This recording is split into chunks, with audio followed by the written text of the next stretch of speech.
भदोही में पिता पुत्र समेत 3 की गंगा में डूबने से मौत। गांव के ही एक युवक ने 3 लोगों को डूबने से बचाया, जबकि 3 डूबे गंगा में। गंगा में डूबने वाले तीनों एक ही घर के थे निवासी। भदोही जनपद के कोयरोना क्षेत्र के इटारा में शनिवार को गंगा में डूबने से एक ही परिवार के 3 सदस्यों की मौत हो गई, जबकि 3 अन्य लोगों को गांव के ही बहादुर युवक ने बचाने में सफलता प्राप्त की। इटारा गंगा घाट पर हुई इस हृदय विदारक घटना से पूरे क्षेत्र में मातम पसर गया है। घटना की जानकारी के बाद प्रशासन और पुलिस के लोग भी एसडीआरएफ टीम की सहायता से शवों की तलाश में जुटे हैं।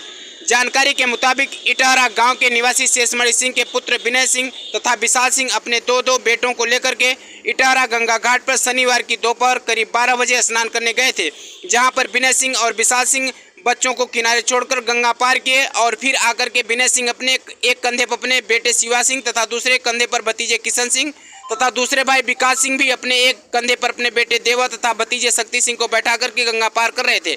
इसी बीच अनियंत्रित होकर दोनों भाई बच्चों सहित डूबने लगे और सभी को डूबते देख लोग चिल्लाने लगे और यह देखकर गांव के एक युवक नीरज विश्वकर्मा किसी तरह पहुंचकर विकास सिंह और उनके बेटे देवा और भतीजे शक्ति को किसी तरह बाहर निकाला, लेकिन जब तक वह लोगों को और बचाने पहुंचा तब तक विनय सिंह और उनका बेटा और भतीजा डूब चुका था। घटना की जानकारी होते ही गांव वालों में की भारी भीड़ लग गई और सूचना के बाद पुलिस और प्रशासन के लोग भी पहुंचे और डूबे लोगों की तलाश में स्थानीय गोताखोरों को लगाया, लेकिन कोई सफलता न मिल सकी। करीब 7 घंटे के बाद एसडीआरएफ की टीम शवों की तलाश में जुटी है। मालूम हो कि विनय सिंह इटारा में दुकान चलाते थे और विकास सिंह कुछ दिन पहले अहमदाबाद से आए हैं और शनिवार को एक ही परिवार के 3 लोगों की गंगा में डूबने से हुई मौत से पूरे गांव में मातम पसरा है। परिजनों का रो रो कर बुरा हाल है।